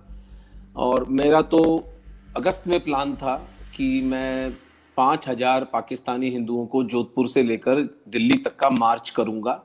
उसके लिए मुझे हिंदू समाज से भिक्षा भी मांग के पैसा लाना पड़ता तो मैं लाता। फिर लेकिन कुछ बड़े लोगों ने कहा कि नहीं, ये समय उपयुक्त नहीं है, आप इसको ना करें। और मैं एज अ डॉक्टर कोविड के कारण भी निरुत्साहित था उस विषय पर। मैंने उसको इसलिए स्थगित किया क्योंकि वो उपयुक्त समय नहीं था मेडिकल पॉइंट ऑफ व्यू से। मैं अपने पाकिस्तान से इतने बहादुर, इतने वीर इन सहोदरों को अकारण ही मैं एक जोखिम में नहीं डालना चाहता था। लेकिन जनवरी में अगर जो होम मिनिस्ट्री ने नोटिफिकेशन दिया है कि वो लोग इसके नोटिफिकेशंस ले आएंगे, अगर ये लोग नहीं करते हैं तो मैं पूर्णतः राजेश सर के साथ हूं कि हम लोग एक हिंदू मांगों का प्रपत्र तो बनाएं, लेकिन मेरा कोर कॉम्पिटेंस, मेरा फोकस एरिया 2 है, वो है पाकिस्तानी हिंदू और सिख। उनकी लड़ाई लड़ने के लिए हमें जोधपुर से या जयपुर से एक 5000 10,000 लोगों को लेके अगर सड़कें जाम करनी पड़ी तो हम करेंगे। मेरे को हार्ट अटैक हो जाएगा सर। मैं आपको बताऊं, मेरे को रोज 2 फोन आते हैं पाकिस्तान से। 8,000 हिंदू परिवार इस्लाम ग्रहण कर चुके हैं मार्च 2020 से लेके अब तक। क्या उनको मैं ढाढ़स बनाऊं? जो सदियों से हिंदू थे, जो ट्रांसफर ऑफ पावर जो 47 में हुआ, उसको मैं पार्टीशन नहीं कहता हूं, ट्रांसफर ऑफ पावर के समय भी हिंदू बने रहे, वो सब विभीषिकाएं झेल ली उन्होंने, लेकिन अब वो बाल बच्चों को भूखा मरते कैसे देखें इस कोरोना के काल में। तो मेरा तो मंतव्य बहुत स्पष्ट है कि पाकिस्तानी हिंदू सिखों के लिए अगर सीएए का क्रियान्वयन नहीं होता है तो हम सड़क पर एजिटेशन करेंगे। दूसरा, हम धर्मांश फाउंडेशन नाम की संस्था खड़े कर चुके, उसमें मैं आपके साथ एक अलग प्रोग्राम करूंगा, लेकिन उसका मंतव्य यह है कि हमें फंड्स चाहिए, हमें एक कांस्टेंट सप्लाई ऑफ फंडिंग चाहिए हिंदू समाज से, ताकि हम इस तरह की जो स्ट्रीट पर जो हमारा ऑपोजिशन है, जिसमें पाकिस्तानी हिंदू विषय के अलावा नंबर 1 प्रायोरिटी मेरे हिसाब से प्राथमिकता जो है वो है टेंपल फ्रीडम। हिंदुओं के मंदिरों का पैसा वो वहां पर 200 किलो वो स्टालिन गला रहा है, आंध्र में नंगा नाच हो रहा है ईसाइयों का, और हम यहां पर पैरालाइज्ड होके बैठे हैं। तो हमारे मंदिरों की मुक्ति का आंदोलन नंबर 2 एजेंडा है मेरे लिए, लेकिन वो तब जब हमारे पास उतने फंड्स आ जाएंगे, पूरे देश के हिंदू सड़कों पर आके अपने मंदिरों की स्वतंत्रता का आंदोलन करें। धन्यवाद आप दोनों लोगों को। और इसके साथ ही हम चलते हैं दर्शकों के प्रश्नों के ऊपर। बहुत सारे प्रश्न आ रहे हैं, क्योंकि विषय इतना इस प्रकार का एक जिसको कहें उत्तेजक विषय है अपने आप में। तो अब हम चलते हैं दर्शकों की ओर, और दर्शकों से अनुरोध है कि आप इसे वीडियो को शेयर करें, लाइक करें, बेल आइकॉन दबाएं, और आप हमें सपोर्ट करने के लिए नीचे देख सकते हैं आपके सामने सारा वृत्तांत चल रहा है, पेटीएम से, जीपे से, और बाकी डिस्क्रिप्शन में जाके जो लिंक है वहाँ से वो कर सकते हैं आप, और हमारे सोशल मीडिया हैंडल्स को फॉलो भी कर सकते हैं। प्रश्न। Press the bell icon on YouTube and don't miss another update.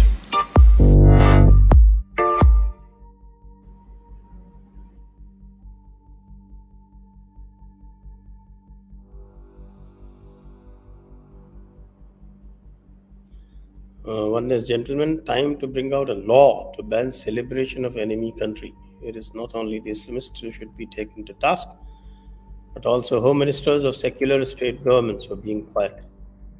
Comments, please. इसमें तो आप बेहतर बता सकते हैं Sanjay ji.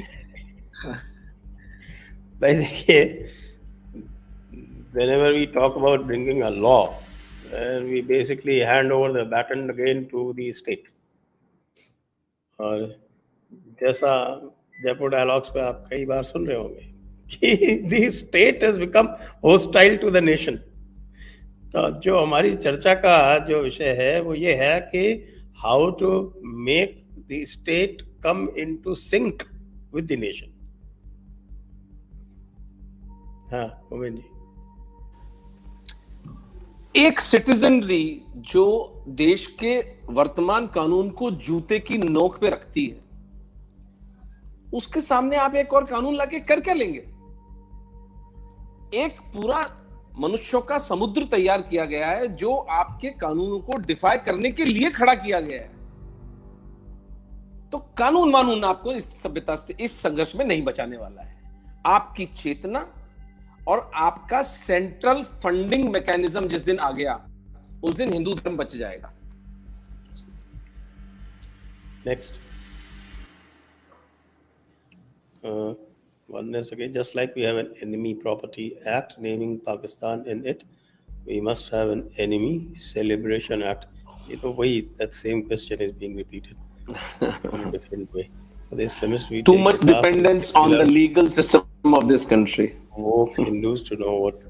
I think we've answered this.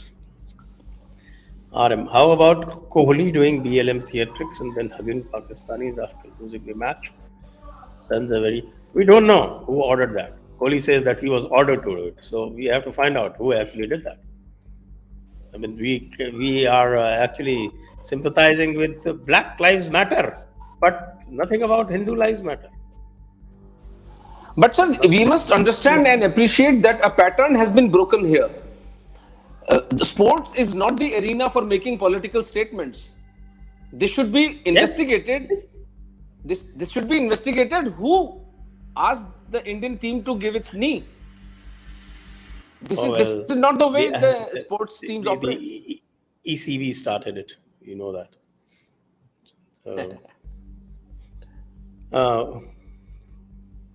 लिवूर् क्रिकेटो एकस्य वृक्षस्य फलद्वयम् वृक्षस्य फलद्वयम् भारतस्य दलस्य विजयः भवतु अथवा पराजयः अयं विषयः नास्ति कस्यापि दलस्य विजयः भवतु विजयोऽयं मादक द्रव्यस्य।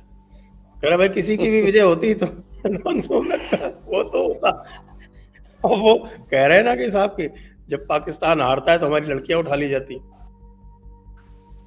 आप हाँ बिल्कुल उचित ये बात। क्या हमारी लड़कियां उठा ली जाती। पाकिस्तान के हिंदुओं की और- बच्चियां अधिक प्रताड़ित। और जब पाकिस्तान जीतता है तो वो सेफ रहते हैं, यहाँ दंगा करते हैं। तो स्थिति जो है। Next question.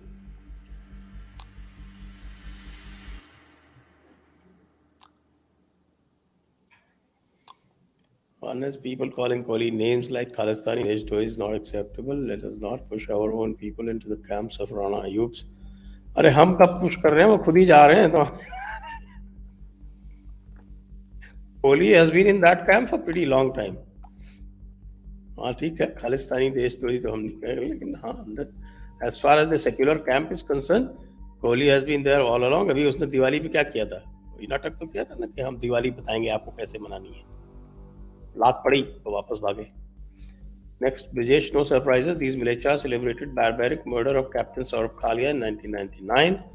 6 December 1992 is the answer. तेल लगा के डाबर का नाम मिटा दो बाबर का। इस पे तो Actually, मेरे ख्याल से हम सभी लोग थम्स अप ही कर सकते हैं ज्यादा। हम सब नहीं हो ये महत्वपूर्ण बात है, क्योंकि एकता जो है, हिंदू एकता जो है, वो जो राम जन्मभूमि मूवमेंट जो है हिंदू एकता का प्रतीक था, और उसमें तो ये प्रश्न उसी तरफ इंगित कर रहा है। जी नेक्स्ट। ऐसा why BJP appeases if there are no electoral gains. हाँ ये विचित्र समस्या है, इसको कैसे डिकोड करें। हम सब लोगों के लिए विचित्र, ये बहुत बड़ा क्या पैराडॉक्स है। अब इस पैराडॉक्स का क्या समाधान है ये हम लोगों को पता नहीं है। और क्योंकि ऐसा मैंने जैसे पहले बताया कि पता है उनको भी कि वो जो कर रहे हैं उसका कोई रिजल्ट नहीं निकलने वाला है, फिर भी वो क्यों कर रहे हैं, ये बहुत बड़ा क्वेश्चन मार्क है। आप क्या सोचते हैं? प्रशंसा सुनने का जो चाव है, जो नशा है, वो बहुत बड़ा नशा होता है सर। तालियां सुनने का जो नशा है उसके तालियां किधर से मिल रही हैं? इसमें तो कोई ताली मिल नहीं रही उनको, उनके अपने समर्थक ही उनके ऊपर चिल्ला रहे हैं। वो ये सोच रहे हैं कि उन्हें तालियां। वॉशिंगटन पोस्ट और न्यूयॉर्क टाइम्स ने तो एक बार भी तारीफ नहीं की, जहां से उनको तारीफ चाहिए। नहीं, वो द बेसिक फिलॉसफी, एक हाथ में कंप्यूटर एक हाथ में कुरान, जो प्रेमाइस है इस पूरी अंडरस्टैंडिंग का कि हम इनको इंसान बना लेंगे। 1400 साल में तो बना नहीं पाए, आप प्रयास करके देख लीजिए। तो वो उस प्रयास में उसका अपना एक किक होता है, उसका अपना नशा होता है कि आहा देखा। एक होती थी ना federation of frustrated lovers association, FOSLA, हमारे कॉलेजेस में होती थी, जिनको लड़कियां नहीं मिलती थी लड़कों को, वो ऐसे एक समूह बना के घूमते थे 30-40 लड़कों का गर्ल्स हॉस्टल के पास में, और रात को नारेबाजी करना, तुम अगर मुझको न चाहो तो कोई बात नहीं, तुम किसी और को चाहोगी तो मुश्किल होगी। यानी वो जो एक होता है ना कि उसकी हरभजन सिंह की जो गति की थी शोएब अख्तर ने, आई सैल्यूट शोएब अख्तर। उस व्यक्ति ने सत्य बोला, अरे यार हमें आप में क्या फर्क है? उन्होंने बोला भाई फर्क है, हमारे मदरसों में, हमारे स्कूलों में, हमारी शिक्षा प्रणाली में हमें फर्क बताया जाता है। 21वीं शताब्दी में एक पहाड़ों की पर्वतमाला है जिसका नाम हिंदू कुश है, वो स्थान जहां हिंदुओं को मारा जाता है, खुदकुशी होती है ना, बुतकुशी, खुदकुशी, ऐसे ही हिंदू कुश भी है। ये लज्जा का विषय है हिंदू समाज के लिए कि एक पहाड़ पर्वतमाला का नाम हिंदुओं की हत्या पर रखा जा रहा है और हम यहां पर इनके तलवे चाट रहे हैं। तो वो एक रुग्ण चित्त की दशा है, वो होता है, वो स्लेवरी की एक जीन है, वो हमारे महाराणाओं में, हमारे पुरखों में, काकतीय सम्राट में, विजयनगर किंगडम में, अहोम, असम के अहोम में, इनमें नहीं थी। लेकिन कई थे ना जो जिन्होंने तलवे चाटे थे। तो वो मानव स्वभाव है, स्लेवरी का स्वभाव भी एक स्वभाव है।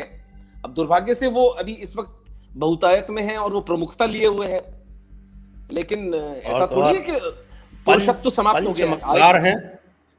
एक दो नहीं, पंचमक्कार है, उसके फैसिलिटेटर्स हैं। और उसमें छठा माह जो है वो मास्टर स्ट्रोक वादियों का। Abhinag Pranam. It seems that Mohammad Shami from Amroha, UP will be used by AMM class to play victim and distract attention. I don't blame Shami. Game में किसी दिन किसी के साथ भी कुछ भी हो सकता है। So शमी वाला तो जो है वो थोड़ा सा ओवर द टॉप है, और वो तो कोई बात नहीं। नेक्स्ट।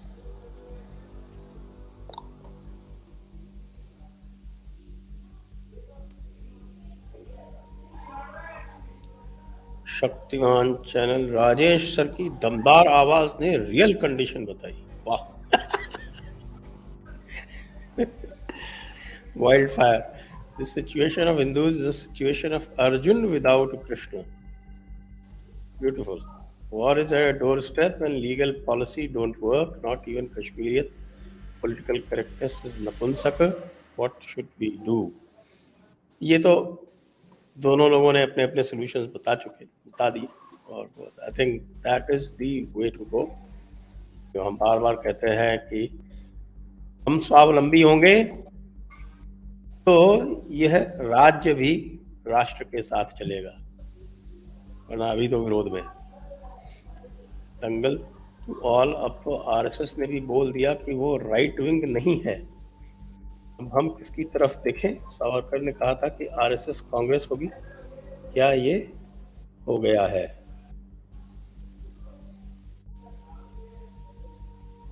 उसमें यह है कि हमारे ख्याल से वो दत्तात्रेय साबले जो हैं उनकी स्टेटमेंट को शायद ये कह रहे हैं। तो अब उसमें होता है कभी कभी संघ के जो अधिकारी हैं उनकी एक आदत होती है कि वो बताने का प्रयास करते हैं कि देखिए हम किसी राइट विंग लेफ्ट विंग इससे नहीं है, हम तो राष्ट्रवादी विचारधारा से हैं, राष्ट्र के लिए जो उपयोग सही है हम वो करेंगे।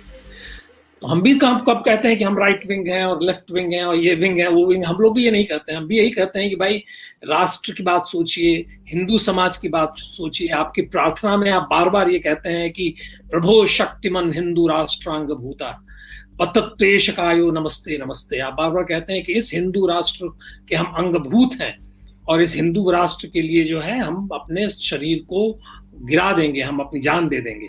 आप हिंदू राष्ट्र की बात करते हैं तो वो तो है, वो मानिए, कम से कम राइट विंग लेफ्ट विंग मत मानिए, लेकिन आप ये मानिए कि आप हिंदू हैं और हिंदुओं को एक करने के लिए आपकी स्थापना हुई, और हिंदुओं को एक करना जो है आपका सबसे बड़ा कर्तव्य है, और हिंदू हितों की सुरक्षा करना आपका सबसे बड़ा कर्तव्य है। वो अगर आप नहीं कर पा रहे हैं तो संघ का मूल आधारी जिसके कारण संघ बना वही खिसक जाता है। तो राइट विंग लेफ्ट विंग ना कहें, लेकिन जो असली काम है वो करें, उसके बारे में ध्यान दें। और वो जो आप बार बार कहते हैं शत्रुबोध, कम से कम उनको हो रहे, वो जाने की कहाँ क्या खतरे मंडरा रहे हैं। बिल्कुल बिल्कुल। ये तो नहीं राजेश सर, मैं इस बात से सहमत नहीं हूँ सर। क्या हम राइट और लेफ्ट विंग का भेद नहीं करेंगे? आज पूरे विश्व में वामपंथ इस्लाम का सबसे बड़ा फैसिलिटेटर है। विषैला वामपंथ है ये केवल विष बीज देता है। जो कुछ भी आज हिंदू भुगत रहे हैं वो वामपंथ का परिणाम है। मैं थोड़ा सा टोकूंगा आपको, थोड़ा सा यहाँ पर। ये ऐसा है कि जो वामपंथ की भी जो बात है ना, जो हमने वामपंथ की बहुत चर्चाएं की हैं, खासतौर से डॉक्टर राजीव मिश्रा के साथ में, राजीव मिश्रा के साथ, तो इसको स्ट्रिक्ट बाइनरी में लेके चलना जो है वो मैं भी उचित नहीं समझता हूँ। जयपुर डायलॉग में हम बार बार कहते हैं, क्योंकि जो धार्मिक परंपराएं हैं उसमें बहुत सारे ऐसे काम हैं जिसको लेके ही कम्युनिज्म पनपा है, जिसको प्रोग्रेसिव बोलते हैं वो। इसीलिए हम सदैव से ये कहते रहे कि हमारी परंपराएं हैं, हम उनके हिसाब से चलेंगे। ना हम राइट हैं ना लेफ्ट हैं, हम धार्मिक हैं। बिल्कुल। और उन धार्मिक परंपराओं में जहां तक हम प्राणी मात्र के कल्याण, जीव मात्र के कल्याण, दरिद्र नारायण के कल्याण की बात करते हैं, ये तो हमारी परंपरा का बिल्कुल एक एकात्म अंग है। हम ये कह सकते हैं कि मेरा आग्रह था लेफ्टिस्ट इकोनॉमिक पॉलिसीज पे। इकोनॉमिक पॉलिसी तो लेफ्ट में भाई मैं निवेदन कर रहा था। हाँ, वो खत्म मेरा हो वही गया। मतलब था कि अब तो आप कल्चरल मार्क्सिज्म है। कल्चरल मार्क्सिज्म है। तो भय बिन हो न प्रीति, ये तो साहब तो बहुत पुराना ज्ञान है, इसमें तो कोई संदेह की बात ही नहीं है। लेकिन क्या है कि जो भय बिन हो न प्रीति कहते हैं उसके संदर्भ को भूल जाते हैं। उनको यदि उसके आगे भी चले बिना न मानत जलधि जड़ गए 3 दिन बीत और बोले राम सकोप तब भय बिन होई न प्रीति। लेकिन उन्होंने कहने तक नहीं रखा, उसके बाद फिर बोलते हैं कि लक्ष्मण बाण सरासन आनु सोखी हो बारिधि बिसिक कृसानु और सठसन विनय कुटिल सन प्रीति सहज कृपन सन सुंदर नीति ममता रत सन ज्ञान कहानी अति लोभी सन विरति बखानी क्रोधी सम कामी हरि कथा ऊसर बीज बये फल जथा। तो संजय जी खाली कह के रुक गए, एक्शन में नहीं आए। नहीं, ये चौपाई जो है उसको सारे हिंदू जो हैं कहीं मढ़वा के एक उसका बना के और मोदी जी को जो है समर्पित करने के लिए पढ़ लीजिए। रामचरितमानस पढ़ने का समय 1 मिलियन कॉपीज इसकी चौपाई की भिजवाएं उनको। 1 लाख ही भिजवा दें कि साहब इसको भेजो मोदी जी को। Next The old school project, unite all Hindu and ask your MLAs, MPs, ask them what's your narrative towards Sanatan, regardless any party. If you want our votes, your point, Guruji. मुझे नहीं लगता ये काम करेगा। वो ऊपर के देख के चलते हैं, हमारे कहने से नहीं चलेंगे। आजकल जो है सब कुछ टॉप डाउन है, top down. This is not going to work. Next, uncommon sense. They use Hindus to get in office. Your opinion? I won't say that is exactly true, you know. I don't think office was very important. But what has happened that, and I won't even say that they used Hindus too. You know, I still feel that they are Hindus, they understand these issues very well. And that's why, you know, this paradox, we are not able to decipher because, you know, no words are coming from the Prime Minister. You know, when he stays silence on what is happening in Bengal, he stays silence over, you know, what is happening with Hindus who have come from Pakistan to India. If he stays silent with what is happening in Kashmir, you know, when he stays silent, you know, that creates, you know, a kind of a paradox. But I still will give him the benefit of doubt that it's not that he's not aware of Hindu concerns, and it's not that he has used Hindus as a stepping stone. I don't subscribe to that point of view. Unless, you know, I mean, in days to come, you know, I find some other evidence. So I don't believe in that. But that paradox, you know, needs to be resolved. How will it be resolved?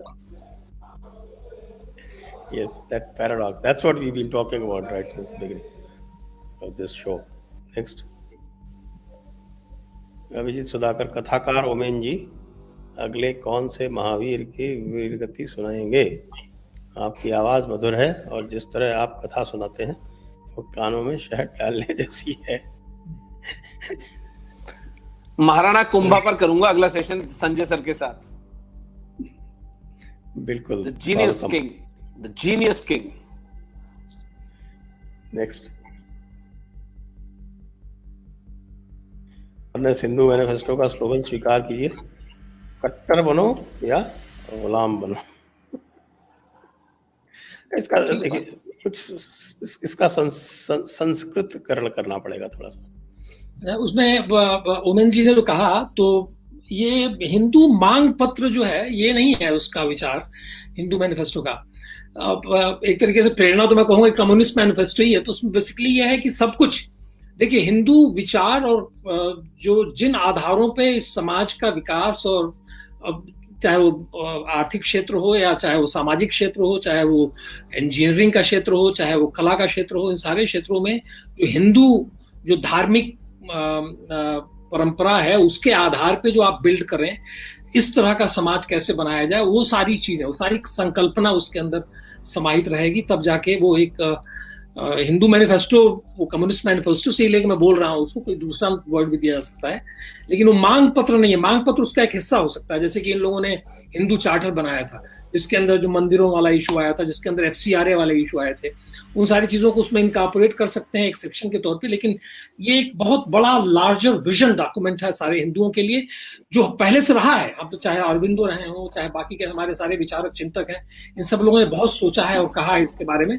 और कुछ लोगों को वो समझ है, जैसे कि साई दीपक हैं, संजय जी हैं, इन सारे लोगों के पास वो विशद अध्ययन इन लोगों ने ऑलरेडी किया हुआ है।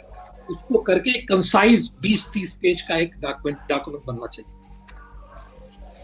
जी नेक्स्ट, दिवाकर भारद्वाज सर, क्या सिविल वॉर होके ही रहेगा like happened in 1947?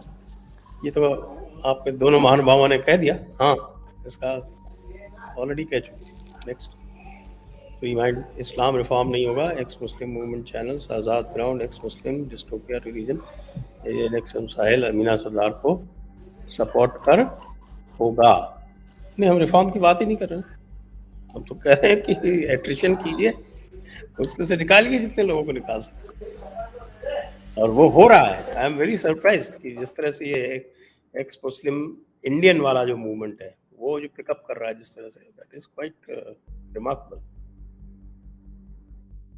Next, Chanakya, learn from the mistakes of others. You can't live long to make all by yourself. So I believe we can't depend on anyone, not even on government. ये तो आप हमारे विचार का ही प्रतिपादन कर रहे हैं, उसके लिए धन्यवाद।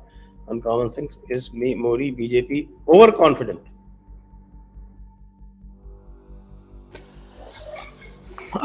About what? There is nothing round the corner about which they will be confident. They are arrogant right now, and as we call, जो मेवाड़ के महाराणाओं के विषय में भी हमने लिखा है, सद्गुण विकृति, अपने शत्रु को अपने से कम मानना, और अपने, हमारे राजस्थान में बड़ा सुंदर एक उसके लिए शब्द है, डेढ़ होशियार। एक होशियार तो सभी होते हैं, अपने आप को डेढ़ होशियार समझना कि यार हम ऐसा कुछ करके लाएंगे, हम पटा लेंगे। वो फ्रस्ट्रेशन, वो लवर्स एसोसिएशन है ना, उसको पार करके हम लड़की पटा लेंगे, हम कुछ ऐसा करेंगे लड़की पट जाएगी। लड़की नहीं पटेगी भैया, ऐसे नहीं पटती। लड़की पटाने के लिए आपको पुशअप्स लगाने पड़ेंगे, जिम जाके अच्छी बॉडी बनानी पड़ेगी, जेब में पैसे होने चाहिए, गिफ्ट दो।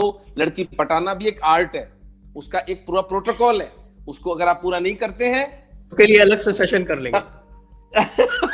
अच्छा, कि आप अनुभवी हैं और आप अचीवर हैं। अच्छा, इसमें एक और उदाहरण मैं आपको देता हूँ। एक हमारे फिल्म इंडस्ट्री में बहुत बड़े कलाकार हैं, आमिर खान। तो आमिर खान को आप जब मिलेंगे, अब कभी भी मेरी 1-2 बार चर्चा हुई है, तो आमिर खान का एक रहता है गुमान, उनको ये रहता है कि वो सब कुछ जानते हैं। तो जिस विषय के बारे में नहीं जानते हैं, उस विषय के बारे में भी अगर आप उनसे बात करना शुरू करें तो उनका एटीट्यूड ये होता है कि मैं जरूर इस विषय के बारे में भी जानता रहूंगा। एक बार वो कुछ इमरजेंसी का कुछ था, उन्होंने मेरे साथ चर्चा शुरू की, बर्लिन में प्रेस कॉन्फ्रेंस के दौरान वो इशू उठा था। उनको लगा कि वो बताना चाह रहे थे कि वो आप इमरजेंसी में जो कुछ घटा वो सब कुछ जानते थे, वो और कुछ नहीं जानते थे। तो कभी कभी ये भी होता है लोगों के मन के अंदर कि हम ही सब कुछ जानते हैं, बाकी लोग कुछ नहीं जानते हैं। तो ये एक अच्छे नेतृत्व के अंदर ये अवगुण नहीं होना चाहिए। अच्छा नेतृत्व जो है वो ये मान के चलता है कि विचार आएंगे और हमें निर्णय लेने के लिए उन सारे विचारों को देख के अपने सामने रख के फिर एक सही निर्णय लेना चाहिए। तो ये जो ग्रास रूट्स की जो आवाजें हैं, इनको सुनना सबसे बड़ी चीज है, खासतौर से राजनीति के अंदर, कि आप बार बार सुनिए उस आवाज को। और लोग इतना चिल्ला रहे हैं, ट्विटर पे इतना लोग बोल रहे हैं, सब कुछ कर रहे हैं, लेकिन अचानक ये लगता है कि अच्छा 2014 में ये स्थिति नहीं थी, 2013-14 में बड़ा सुना करते थे। ट्विटर पे कोई आउटरेज हुआ तो फटाक से रिस्पॉन्ड करते थे ये लोग, आज कहीं कोई रिस्पॉन्ड ही नहीं करता है। तो ये बड़ा विचित्र हो गया। वो जमीन से अपना कान लगा के रखिए, मोहन भागवत भी ये करके रखे हैं, वो नहीं तो खो जाएंगे कहीं ये लोग, समस्या होगी खड़ी आगे जाके। उन्होंने तो स्टेटमेंट दिया था कि एक किसी ने उनसे कुछ हिंदू हितों के बारे में बात की थी, नाम नहीं ले सकता ना, तो मोहन भागवत जी ने कहा था हमने क्या हिंदुओं का ठेका ले रखा है, अच्छा, ये वो मुझे लगता है अजित भारती वाला वो केस हुआ था।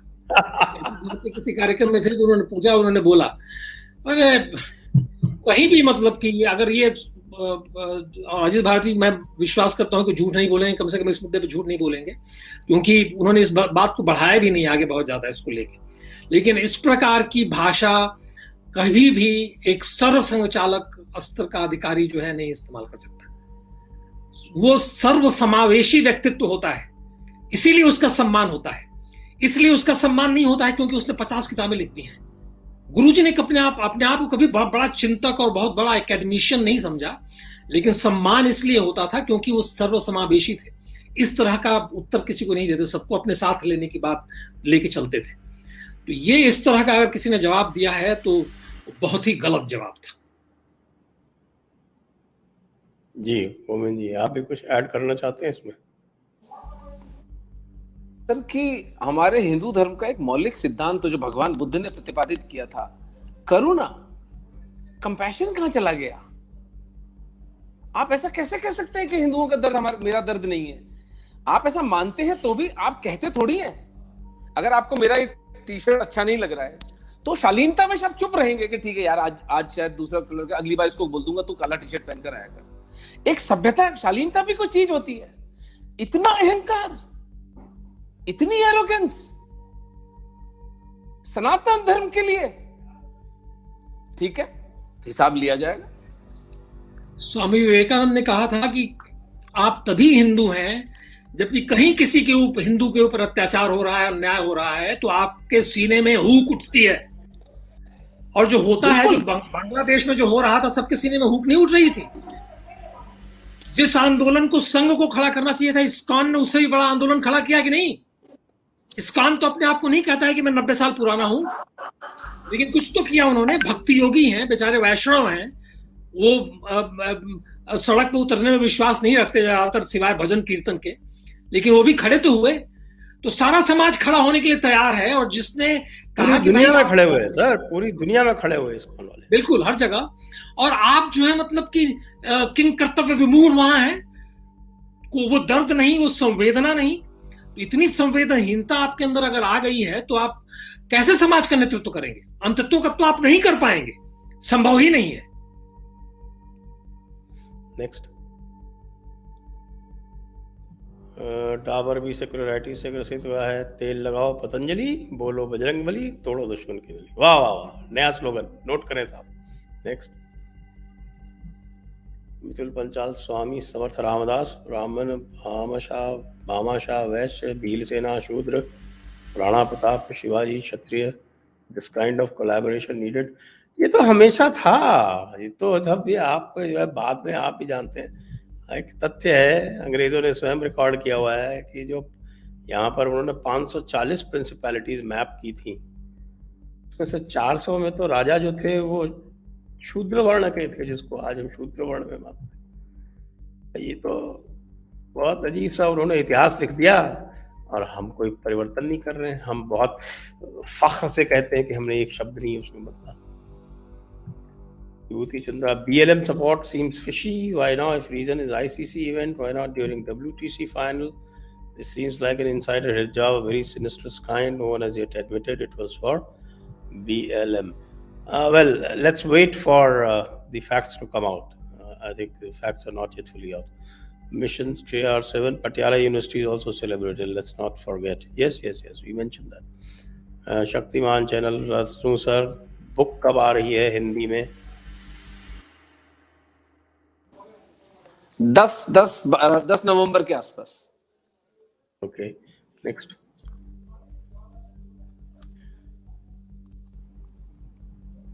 Arshad Malwe, after decades, I ate non-halal chicken this Sunday. Wow, great. Felt a huge burden off my shoulders. Purchased it from a Jhatka certified shop and I have assured him support. Anukaraniya, excellent. Well done. Next.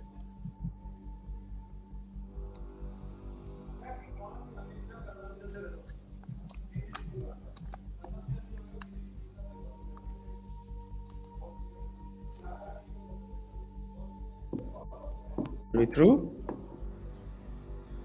Anybody sir make that चौपाई short clip etc. हाँ बना देंगे, कोई चिंता की बात नहीं है, बिल्कुल। कल तक 4 लाख सब्सक्राइबर्स हो जाएंगे? नहीं, कल तक तो ना होंगे। हो जाएंगे सर, हो जाएंगे। संकल्प लेंगे तो हो जाएंगे। 397 3000 और हैं, 1000 बनते एक दिन, 3 दिन और लगेंगे। आप लोग कर देंगे तो जल्दी हो जाएगा। दंगल J&K Domicile Act is equal to 35A light. No, it's not an act. It's only a circular. Next. Abhijit Sudhakar, I feel we are awakening as Yati ji became Mahamandaleshwar. हमने सुना उनके ऊपर गुंडा एक्ट लगाया जा रहा है।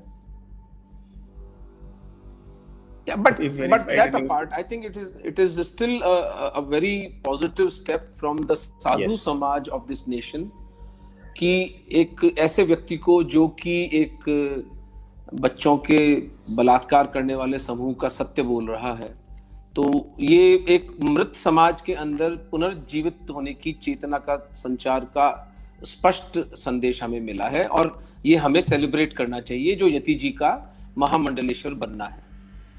बिल्कुल, और वो भी यूना अखाड़ा ने जो सबसे बड़ा अखाड़ा है उसने किया है। बहुत सुंदर बात है। एक बहुत आशा की किरण मेरे हृदय में तो जगी है। What are your views towards Sports Minister Shri Anurag Thakur? It's not strictly related to this. अब कोई ऐसी बात आप क्या कहना चाहते हैं वो स्पेसिफाई करें तो बताएं। राजेश जी, आरएसएस में म्यूटिनी करवाइए please.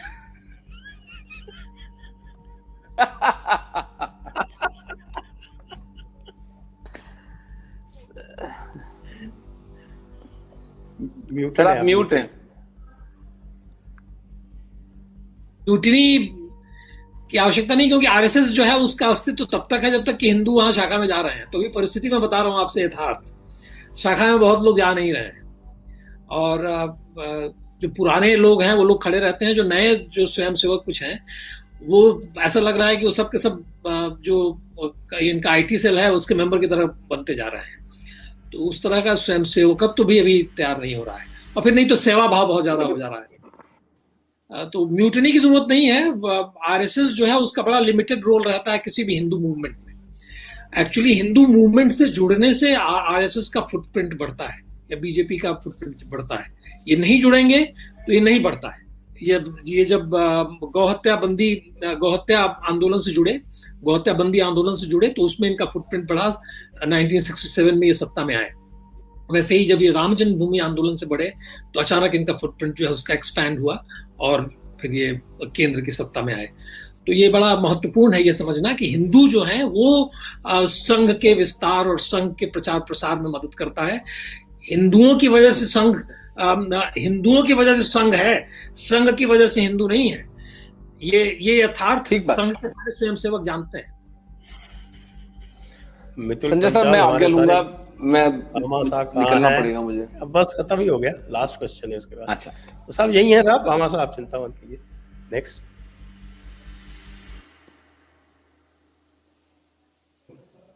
We have been taught the wrong nation. We never invade any other region. ये तो गलत है, ये तो हम अभी डिस्कस कर चुके हैं पिछले वाले में।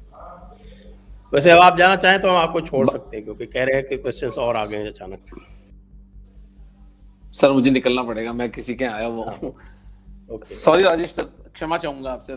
सत्संग में आनंद बहुत आ रहा था लेकिन अभी आज्ञा चाहूंगा। जय श्री राम। जय Shri Ram.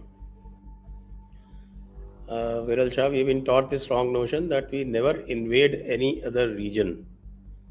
The Cholas conquered Southeast Asia. Singapore is today even called what they called it, which was Singhapuri. So this whole defensive thinking that we were always the nice guys. हाँ, इसको गुड बॉय सिंड्रोम बोलते हैं।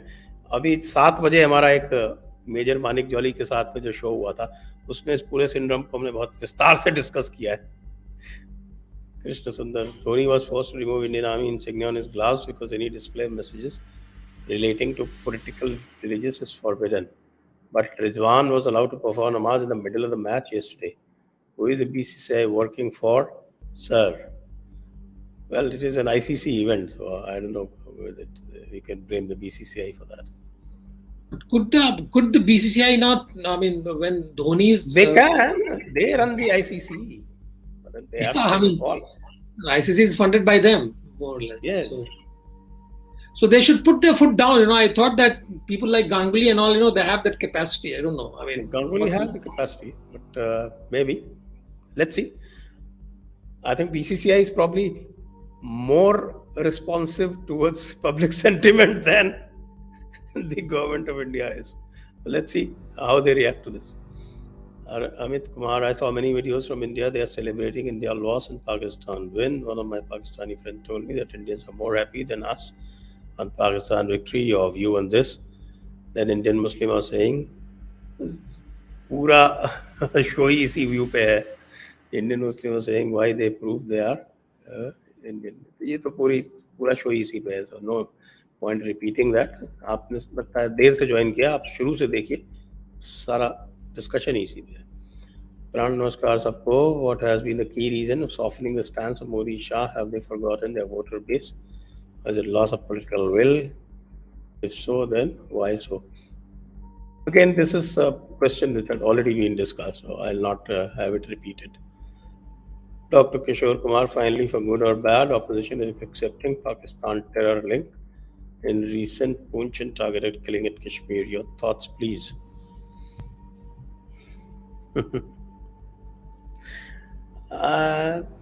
There is nothing in the Indian opposition to be taken seriously.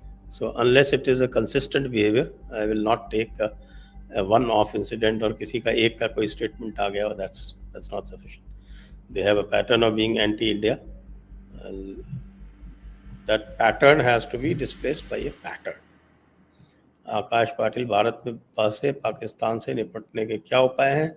जैसे को तैसा नरसंहार के बदले संपूर्ण सर्वनाश और गद्दार को मृत्यु, वैसे ही प्रेम और आदर उत्पन्न होता है. आपके विचार, विद्वान. नहीं, ये अगर उसको बहुत फिलोसफिकली नहीं देखें तो ये यथार्थ के धरातल पर अगर देखेंगे तो संबंधों का आधार, उसमें भय का भी एक बड़ा इंपॉर्टेंट रोल रहता है.